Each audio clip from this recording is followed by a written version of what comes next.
What is going on, guys and girls? Today, welcome to the bonus zone for Can't Stop Playing. We are talking all about the recently revealed Star Wars Battlefront, not Battlefront 3, but a reimagining of a galaxy far, far away. I'm your host, Zach Ghost Robo, and joining me, as always, is the man with a plan, Gabriel Volatile Gabe.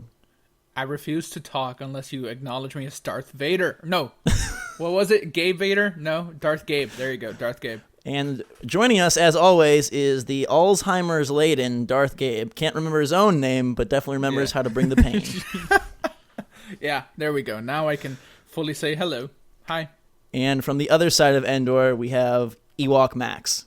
Blitzwinger. Really? Ewok Max? Really? All So right, we go from Darth Gabe to Ewok Max. I gave you Darth Max last all time. of the other characters, and that's who you arrived at, right? I gave you Darth Max last time, and you were like, you didn't want to be villainous, so I figured I'd just give you a more lovable role. I thought the consensus was that he was Chumaxa. Oh, right. Okay. Really? Chumaxa? What's with all these hairy characters? I'm not even that hairy. Out of everybody on this podcast, you would be the one that would be fitting that role. My beard is on like crazy levels right now. I could be Max Solo. All right. Son of Han. Right. I like that. Fine. Max Solo. My beard is crazy right now, by the way. So All Battlefront... right, doesn't matter. Go ahead. Battlefront was unveiled at the Star Wars Celebration. It is a next-gen only game, PlayStation 4, Xbox One, PC, running 60 frames per second, battles with up to 40 players, toggle between first and third person, no campaign, but a Spec Ops type mode, flyable vehicles, but no space battles, and there's a couple more morsels throughout. What is just your overall take? Battlefront 1 and 2 were I'd say popular games, but I don't think they blew the world away. Now this one kind of comes out and is being set up to be like a dominator of the fall season. I don't know about all that. Because Star Wars is popular. Very, very popular. But it's not that popular. 80 million views? Yeah, that was for a movie trailer. But, like, you said it yourself. How popular were Battlefront 1 and 2? Like, I think people remember them so fondly that, like, they build up like their popularity and the fact that they were like that beloved in their head, but No, they were popular, dude. Yeah, but how popular? I think also Battlefront 1 and 2 are Xbox original games, and that's a like Call of Duty Mania era, pre-Modern Warfare, pre-big Battlefield, pre-Titanfall and Destiny, and now you're in a place where that multiplayer shooter has a fervor around it, and you're not getting a Battlefield this fall, but you are getting Battlefront. I think it's going to push huge numbers. You think so? Yeah. So now, with all this, we see the Battlefront Mania, right? We both changed our wallpapers. We currently have Battlefront wallpapers. I have Ultron, so we know which side I'm on. We're all Disney, whether we like it or not. Yeah, Disney wins at the end of the day. Some of us more than others, because I'm with Polygon. But regardless, you think this comes close to Call of Duty numbers? I really don't think so. I think, like, there's a hype that, Battlefront's coming back, but when it's all said and done, I don't know if that's going to translate into sales. I don't think it needs to be Call of Duty numbers. Yeah, like, but everybody's saying that this is Call of Duty. I don't think so. I think anybody who's saying that this is going to outsell Call of Duty is insane. Like, as much as it is a huge franchise and it is going to be a big attraction, like what you said in that little roundup that you did right there, there are some qualities that are negative about this. There will be no campaign. There will be no space battles. Some of those things are the things that people really, really loved and really would like to see. Mm-hmm. So that's actually going to be detrimental to it. The other thing you have to think about is, from what we saw, in my opinion, I think that this is going to be a much slower shooter compared to what we see now with Advanced Warfare and Titanfall and a lot more like quick and twitchy kind of gameplay. This is going to be a lot more Call of Duty 4 or 5 years ago, in my opinion. So is that going to be a benefit to it or a negative? You know, because how is that going to play into it? So, you said that it not having a campaign is a negative, and I was never like huge into Battlefront. I played like a little bit of each, but from the consensus on the internet, I don't know if this is just them being like unapologetic for the franchise. People don't seem to care that it doesn't have a campaign. They're like, who plays this for a campaign anyways? This has always been a multiplayer thing. So like hypocritical though, because we've been so critical of Titanfall and Evolve and the few others, and then all of a sudden Star Wars gets a bye because it's Star Wars. I think a campaign as either a rebel or a stormtrooper would have been brilliant. And I know. And all you got to do is throw these environments. There's 4 main planets. There's Endor, there's Hoth, there's Tatooine, and then there's Sullust, which is sort of an unexplored in the lore type planet. And then there'll be the Battle of Jakku as free DLC, which we can get into later. But all you got to do is take those maps, structure a couple levels around them, throw in a few set piece ATSTs and this and that, and you have a campaign that would be such a check mark to have on the back of the box. Like, hopefully it's not that easy to do. Especially if you're trying to say that this thing wants to compete with Call of Duty. Like, I'll be honest with you guys, over the last week, I played for the first time the campaign for Advanced Warfare, which, by the way, in my opinion, is very underrated. It's a really good campaign. Dude, the character models in that are insane. I think that is the best looking game I've ever seen. It's better than The Order, in my opinion. Because I think Kevin Spacey and all those characters, they look just nuts. But, nonetheless, that campaign made me realize the value of that game is way higher than what I thought it was. Because at this point, I've only played the online and the zombies mode, and that's it. I didn't play anything else other than that. But now, having played the campaign, I feel like that is, for sure, the best $60 you can spend in terms of pure value every single year. So if you want to bring out something to compete with that, you need to have a campaign.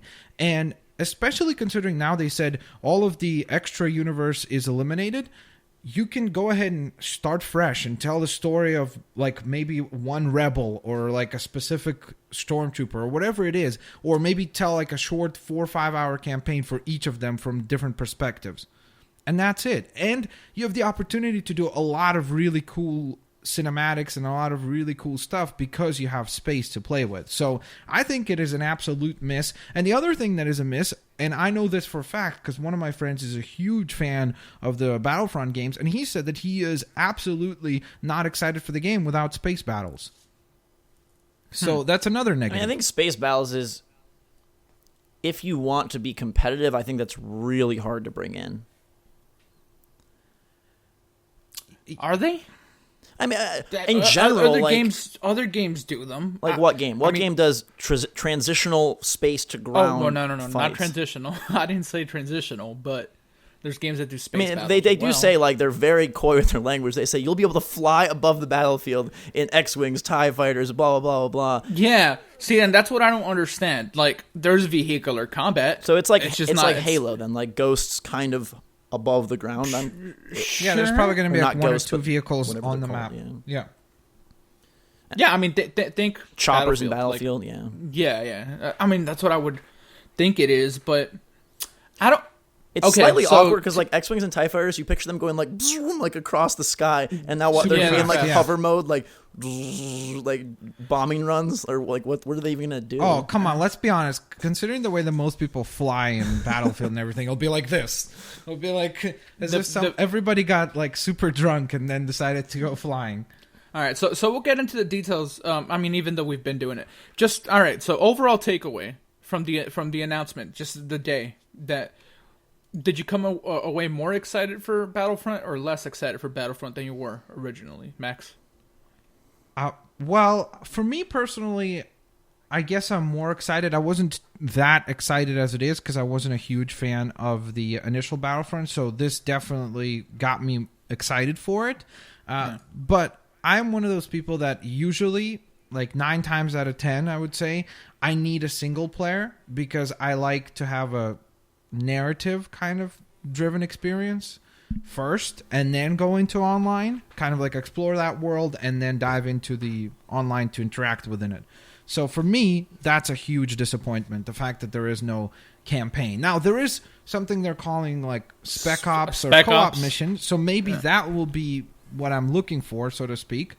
But from what they've described, it's been kind of vague, so the thing it's kind of difficult to understand what it is. If you have Spec Ops, that means that you are taking areas and chunking them down to like 1 or 2 player playable sections. Yeah, in Call of Duty, they were brought from the single player, so why not just push those Spec Ops into, like, it seems senseless. For me, I was left a little bit more excited, but I think it's because we weren't given all the info. I still have hopes that like, oh, the modes are going to be really cool, or the integration of the hero and villain characters is going to be really cool. I'm concerned that, like you guys mentioned, like the slower pace, if it is like Battlefront 1 and 2, which to me, like the guns didn't pack a punch, the whole like mentality of the game was very different from like what we know now as and go throwing your lightsaber around. Like, are we going to be able to just throw lightsabers at people? Because that's like a big part of like Battlefront 2. I don't think so, because to me it sounds like Darth Vader, Boba Fett, whoever else they bring in for the heroes, Luke, Yoda, it's either going to be a massive kill streak or like a commander style thing, like Battlefield. Which one was that? 4. One of them had a commander mode where one person could sort of be in charge. It was 4.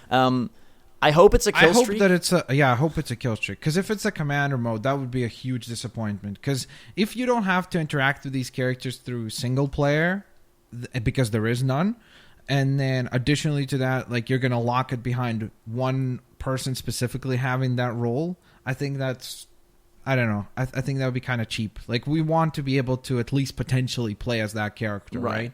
And I think like the kill streak idea that people have kind of brought up of like, oh, you could call in a walker or a strike from a space vehicle, like that would be really fitting for this universe.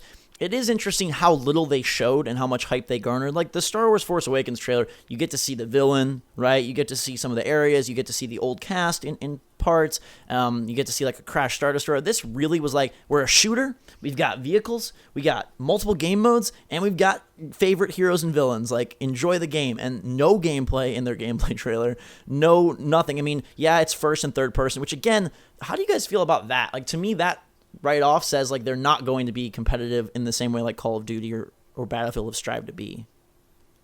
I mean, I sort of just assumed it was going to be. Like, apparently it was a big thing when they confirmed that it was. They were always first and third person, so to me it's not surprising. You're probably right, though. Like, it can't be as competitive as far as like pure gameplay goes. The only concern for me is, once again, the slowness of gameplay. Because I feel like when you do third person, like having played GTA Online over the last few days, and they do the same thing, right? Like you can go into first person and play it first, or zoom out and play third person. Third person, naturally speaking, or has a tendency to be a lot slower paced. You know, it's a lot more kind of methodical and kind of cumbersome. And that impacts then the first person gameplay, which can be a lot more dynamic and fast. So I'm worried that by doing both again, it's going to slow it down even more. But to be fair, look, over the last little while, there has been kind of a nice little groundswell of people saying, hey, we want a World War II game again, and we want a slower game again, right? And people are excited about Halo doing a more traditional arena shooter and less of the jetpack and stuff like that. So maybe this is something that people actually want to see, right? Like a slower and back to kind of basics shooter. I personally enjoy the quickness of Advanced Warfare, so I'm worried about that, but I guess we'll see how it actually is implemented as the final product. I was kind of hoping for just like a Call of Duty Titanfall style game skinned in Star Wars, because you know the speed, the kill streaks, all that sort of stuff. You think about like Gears of War, you think about games like Mass Effect that have done third person shooting. They are much meatier, slower, big rolls, take cover. This is not that. So then where does it fit in? Looks wise, like they're saying that's all in engine and it looks gorgeous, but it sounded like neither of you were really buying that as real final graphics. I mean, fool me once, shame on me type thing. Like, how many times are we told like, hey, this is what the game's gonna look like, then the game comes out and it's not what the game looks like? So, you know, for me, I sort of just know better. Yeah, like, I think they should always say, this is what we hate, this is what we hope the game will look like. Like, once we sell it to you, this is what we hope it will look like. One of the devs on Twitter was like, it's 60 frames per second, it looks like this on all platforms, which is, I don't know. Well, that right away is a red flag, because it can't look that way on all platforms. PC will have a tendency to be the superior right away, and then PS4 probably will look a little bit better. But he's saying PS4 and Xbox One, and you can also get it to look like that on PC. Of course, PC will look better, but that's like the lowest of the low in their mind. Like, hopefully, look, I hope so too. I try not to be cynical. Like, I hope that this, like, I know for a fact, like, that it certainly is. That's what they want it to look like. Like, I'm sure they're not like, let's tell them it looks like this, but then it's going to look awful. Yes, awesome, guys. Like, they're planning for it to look this good. Now, will it look this good? we have a lot of things to look back to, Watch Dogs being a very recent one, as to whether or not it will end up looking like this. But I guess only time will tell, really, in that regard. Let's talk the DLC a little bit, since that was a focal point of the Free podcast DLC, last week. Yeah, which so is nice. It's structured in that, obviously, because the movie releases in December, they're not going to reveal plot points or locations. So you get this Battle of Jakku DLC 2 weeks before the movie comes out. I believe if you pre-order the game, you get it an extra 7 week days earlier. But it still is free for everyone. Which is very cool. Now, inevitably, there will be future DLC packs which won't be free. So you could, for the other episodes, for sure. Right, you could sort of run this through your head as well. It was supposed to be in the game. Now they're just calling it DLC so they can abide by the embargoes of the movie, or how does this work? Nonetheless, it's great that they are giving players an incentive to keep playing the game beyond the first couple weeks it's out. Also of note, they aligned with PlayStation, which I think is a pretty big deal. Similarly to Destiny. Yeah, that PS4, not known for the most exclusives, has sort of wrapped up a partnership with possibly the biggest third-party game outside of Call of Duty. How interesting is that right there? All right, Activision, Titanfall, they went Xbox. Activision, Destiny, they went with PS4. And now EA, with this, is going to PS4. Like, there's no loyalty whatsoever. It's all about the money. Because it's just whoever throws the most money at you, and that's the logo you're going to put at the end of your trailer. Why would they need to be loyal to anyone? Well, I mean, not loyalty per se, but like a pattern of, hey, we did Titanfall with Microsoft, that went well, so let's do this with Microsoft too. Mm-hmm. But if Sony shows up with an extra 0 at the end, they're like, hey, we really like the guys at Sony too. I think it all ties into what their exclusive lineup is. Like, for example, Microsoft, has Halo 5 as their main shooter push, so they don't maybe need to wrap up a third-party shooter. If, Uncharted 4 came out, Sony wouldn't be as interested in Tomb Raider because they had Uncharted 4, now Microsoft. So it probably matches up in that way. I just think it's telling that, is Sony not going to come out, with a whole lot if this is going to be their big... It might not be their biggest push, but that probably cost a lot of money. Yeah, I'm sure it did, but I also feel like we're getting more and more to a generations where there's less focus on exclusives. Mm-hmm. Like, the third-party games are really kind of the appeal. Like, we look with each generation, there's less and less exclusive titles. Like, Metal Gear with the last generation became no longer exclusive, right? And then now it's coming to both platforms. So I think that there's going to be, generally speaking, a tendency to go this direction where companies will acquire third-party games for exclusive content or exclusive partnerships to, like what they did with Destiny, right? And look, it's been a massive success for them, right? Yeah. Destiny is their number one selling game on the console. It's not The Last of Us, So once again, people speak with their wallet. It's not like people went out and bought The Last of Us more than they bought Destiny on PS4s. Right. Meaning that people didn't choose an exclusive over a third-party game. So for them, in their logic, when they're at a meeting, it's like, hey, if we can secure a huge, huge game, why not go ahead and do that? For sure. Yeah.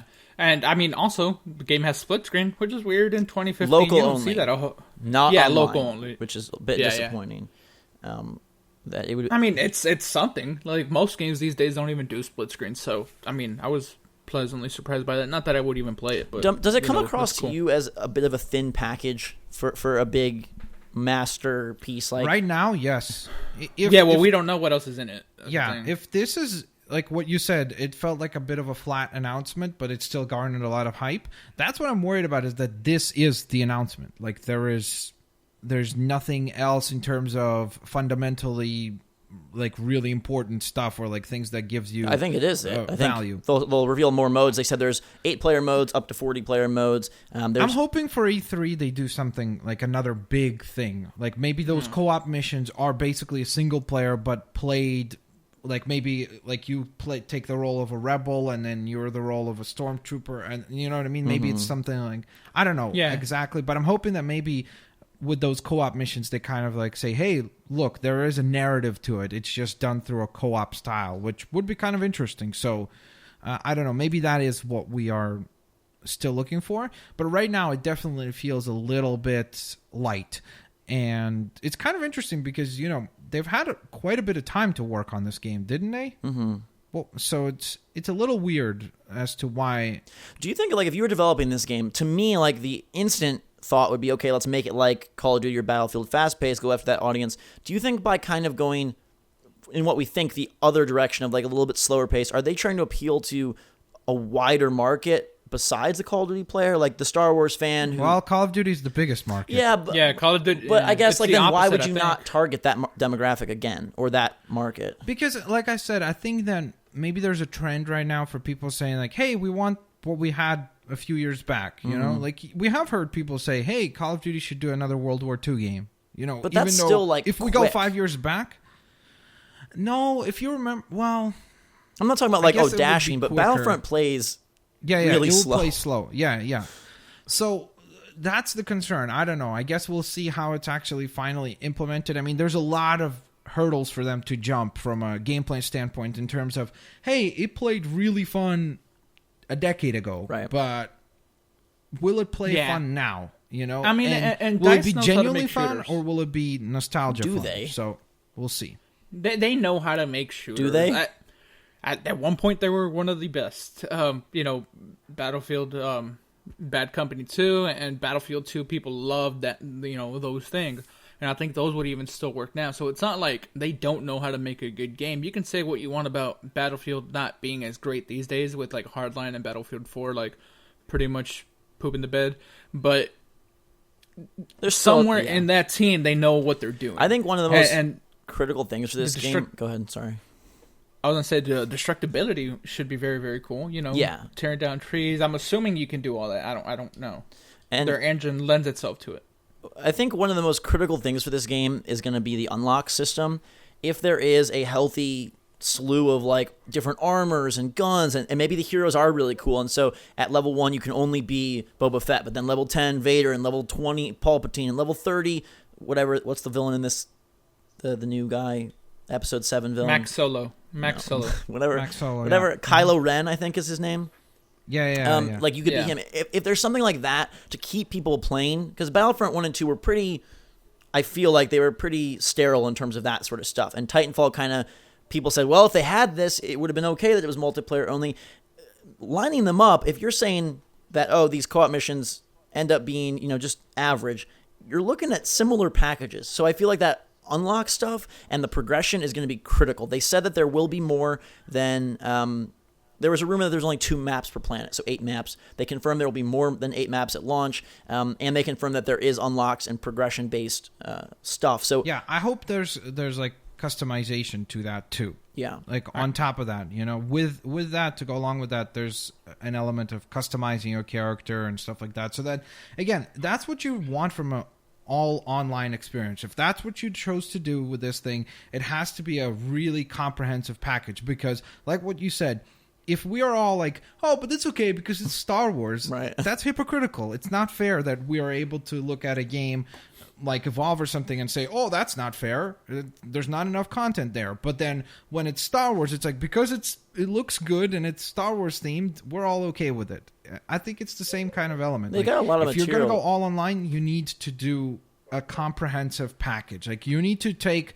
It needs to be on par with what Call of Duty offers. And remember, Call of Duty, that's only a segment of the game. Right. Here, you're going to say that's our whole game. So it better be at least that in depth. I want to see Stormtrooper helmets, Snowtrooper helmets, you know, Imperial Guard helmets. I want to see different colors. If everyone just drops in as a Stormtrooper or a generic Rebel man, woman, that's not looking good. Apparently, you'll be able to drive like AT-STs and stuff. Like, there was some discussion of whether it would be on rails or free controlling. Do you think that this game can succeed as a deathmatch game, dropping down to those 8-player variants, or is this like basically big battle or bust? Hopefully it can be a little bit of both, but the point I wanted to make was what you guys were saying about this needs to be a complete package.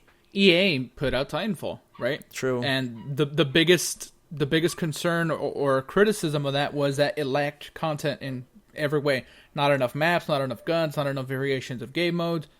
So my hope is that they learned their lesson from that, right? Like, EA is not going to have the Titanfall perform how it does, and then say like, we're just going to do that again with Star Wars. Like, do you think they do that? Like, you don't think they learn from that?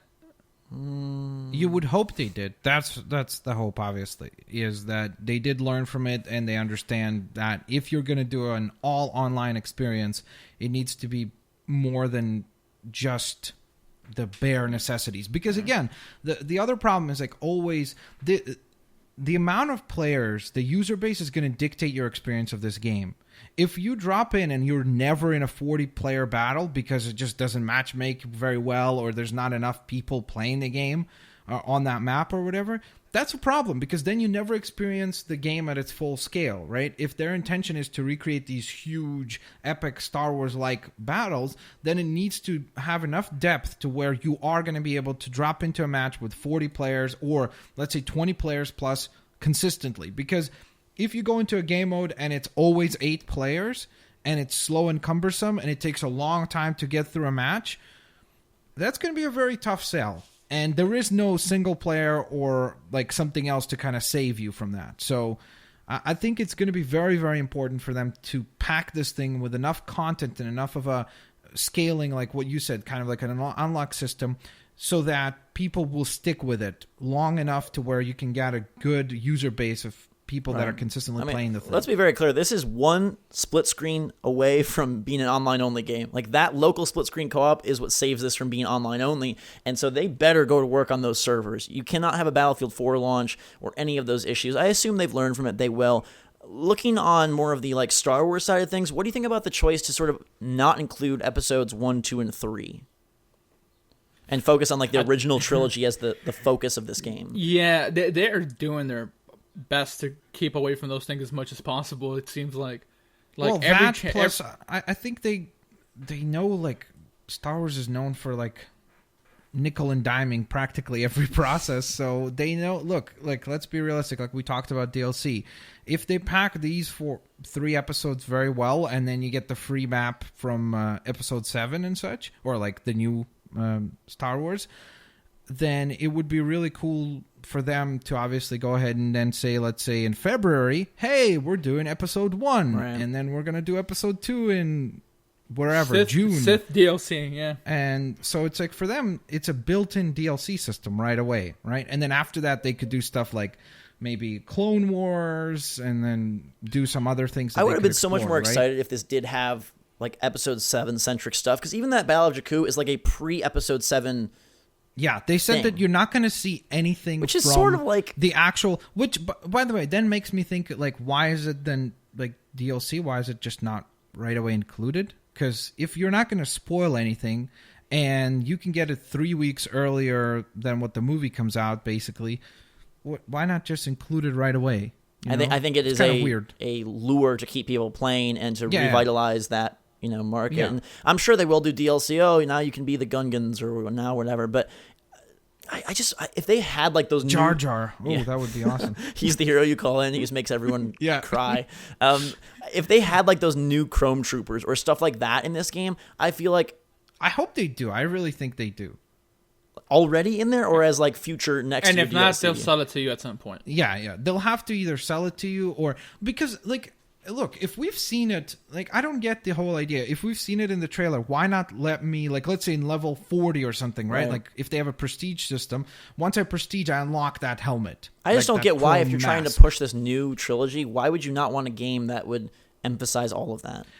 Because they've been very secretive about everything. Like, I remember I watched a collectibles panel that they live streamed, and when there were questions about episode 7 stuff, like if they're like The Force Awakens, the lady that's from Lucasfilm, she was like, we can't comment on that right now. We like to keep a lot of surprises for you. So when we get closer to the release of the film, and as JJ decides to reveal things, that's when we are going to discuss it. I just think like you see episode 7, you're going to be like hyped, and then you're going to be like, all right, when's Battlefront 2? Like when I want to be these guys, in the Battlefront of the Force Awakens expansion pack. Yeah, I think it's going to be either in DLC or I hope that it's there in the customization because I want that chrome helmet. Yeah. I think it could be. This could be kind of like secretly laying the groundwork for more of a long-lasting evergreen type title where they give you the original trilogy, Max, like you're saying, then they sell you those episodes, then they sell you 7, then when Rogue One comes out, they sell you a Rogue One map, scenarios. If the co-op missions are well done,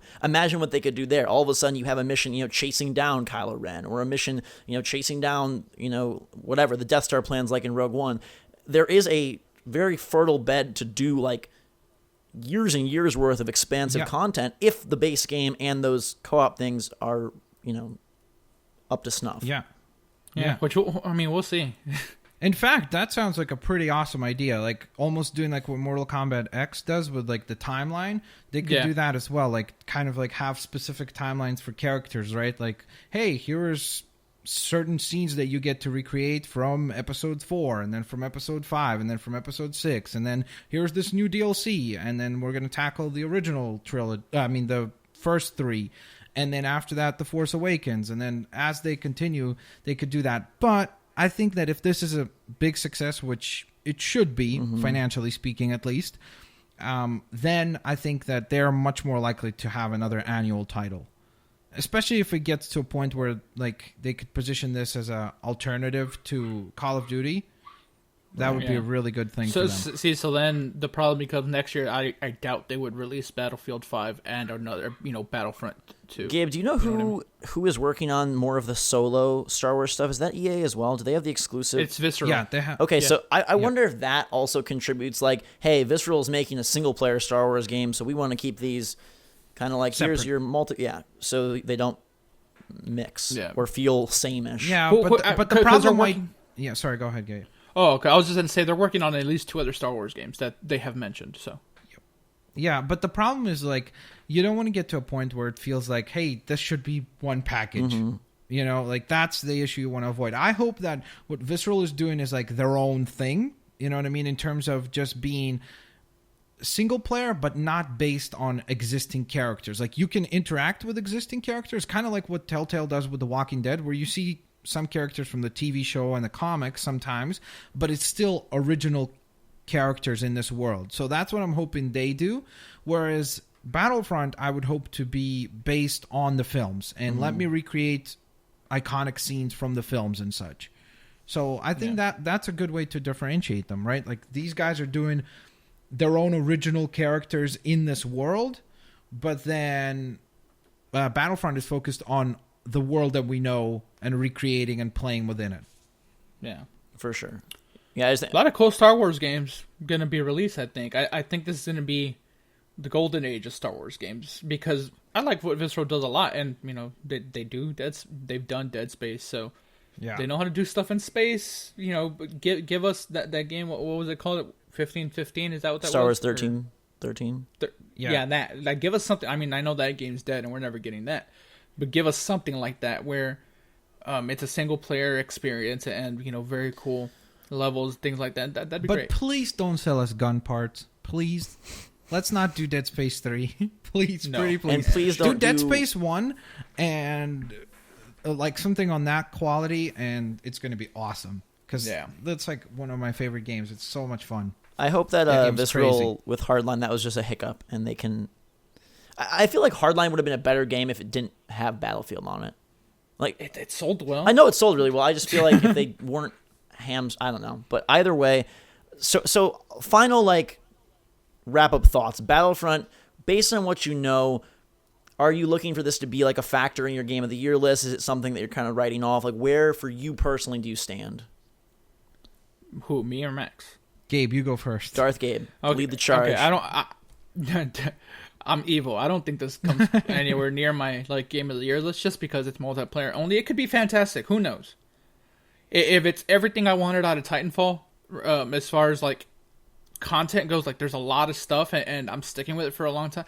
But now I'm not the type of guy that's going to call a multiplayer only game of the Year. That's just not me. So okay. I don't think so. But I'm excited for it, and I wasn't excited for it before. Remember, at the beginning of the year, we didn't even know if this was coming this year. Now it's fully coming, November 17th, right? Yep. That's a date, which they also announced, which is cool. Good time to release it. I think it's timed well with the movie release, and hopefully it does well. Hopefully it's good. It's going to do well. I think the game sells even if it was a 2 out of 10. Yeah. Yeah. I'm not on that train with you guys. I don't think that the Star Wars brand gives it 80 this million trailer views. You're the one who was hyping that up before we started. No, I love the trailer. Yeah, that's a trailer view though. This is a game, and it's very, very different. Yeah, that's free. This is paid. Yeah, Yeah, like, there's it's obviously going to be very different, but this different. game, it's going to sell well no matter what. Look at again Battlefield Hardline sold quite well. So Yeah, I think it and sells this well is Star too. Wars, But so- I'm just saying, I don't think it's immune to like, God. Let's say 2K comes and says, "Hey, we're gonna do all this weird stuff, guys." Let's be clear though. I mean, EA could do that. Battlefield 4 Yeah. has a package that's like basically maps and some nonsense like kits, and I think they charge $50 for their like season pass ultimate. Well, they did Dead Space 3. Yeah. Remember? So Yeah. they could screw this up royally. Yeah, And I milk just fans. my only point is I don't think this is immune to failure. I'm not saying that it is gonna fail, but I'm saying it's not immune. I'm excited for it where I wasn't before though, so that's cool. Yeah, I'm definitely excited because like just getting to play in that world and such will be fun. I'm a little bit skeptical, like Gabe, and I think you are too, in terms of the value that's going to be there. And I'm hoping that at E3 we kind of get some sort of another big drop of something. Like maybe these co-op missions are a lot more than what they seem. They certainly aren't acting like they are. You know, they're not really hyping them up as I would like for them to. So I'm hoping maybe these co-op missions are like a suitable replacement to a single player experience. And if that's the case, I really think that this game has the potential to do well. Because again, I think that it is a solid team behind this. I hope that EA has learned over the last few kind of stumbling blocks that they've had, you know, with the launch of Battlefield 4 and then with Titanfall and such. I would hope that they learned and adjusted and rebuilt. And then this is kind of their revitalization of their own shooter expansions, you know? And then from here, we go on into an exciting time for Star Wars games. So we'll see. This is definitely going to be an important one for them to get right because, again, like we said, they're working on other games. And, you know, if you leave a sour taste in the users and the consumers' mind, they're less likely to buy the next one. Yeah, important for sure. I think it's going to sell no matter how good it is. I think it's interesting that it has so much hype because Battlefront was fun, but I don't think either of those games were like phenomenal, amazing games. My dark fear is that the co-op missions are nothing more than multiplayer maps that you play with another person going around killing stuff to get to like an end point. But if they are able to do those right and the multiplayer has some sort of flow to it, I could easily see this being one of my favorite games of the year. The Star Wars skin alone is great. If they do customization well, the hero villain stuff could be very fun to integrate and play as Vader, Kylo Ren DLC, or whoever you get to be Yoda. I guess like you don't want to be a really tiny guy running around the battlefield. That would be funny. I think like a lot of it I think just boils down to the mechanics of the game. Like if it plays right and you feel like this is a good shooter, Battlefield, for whatever you want to say about their problems, they have established, like Gabe mentioned earlier, a good shooter. Like it feels good, it plays right. If they can get that, I think this could easily be up there on top 10 lists. Yeah. It's an interesting place coming after Halo, after Call of Duty. So it is going to have like some stuff to live up to. Like it's going to need to come out well. They're not choosing a September release date to come out early and be like, hey, we're the big seller, at the end of summer. They're saying, hey, we are the holiday game for EA coming out November 17th. Bring it on Black Friday. Come buy this. I'm sure there will be some sort of package deals with PS4s. I wouldn't doubt if we see a bundle. Ooh, a Clone Trooper PS4? Get a movie ticket with every copy of the game. That would be awesome. Or a Yoda PS4. They make a green one. That would be there's like an exclusive That would be neat. contest for a PS4. They didn't really show what it is, but it's in like this big Cool Star Wars box. Anyways, well, to be fair, look, this could be what you and I said we wanted from Destiny, like the jungles and the luscious environments. So this could be like, it could give us that too, like give us finally a really interesting environment to be in when you're playing a multiplayer shots game. in the trailer are very like that. Like I don't know if how real to gameplay that is, but there was, especially the Endor scenes, like when they drop sort of that personal shield. That's another thing I wanted to point out. It seems more involved because of that right there. Like there's going to be equipment and different things. Yeah, there was a jetpack. Like Yeah, that. so I'm fairly certain you could use in the game. So maybe this does go faster paced than we're expecting. I don't know. 2 months away from E3. Hopefully we'll get to play it there and bring you guys a more fun facts and figures. Right now, though, it's kind of, we'll just leave it up to the Force. Hopefully it will guide it home to a good game. Don't go to the dark side, Yeah. please. I mentioned it in passing, but like if they put like a couple movie tickets in with every copy of the game, man, I'll take it.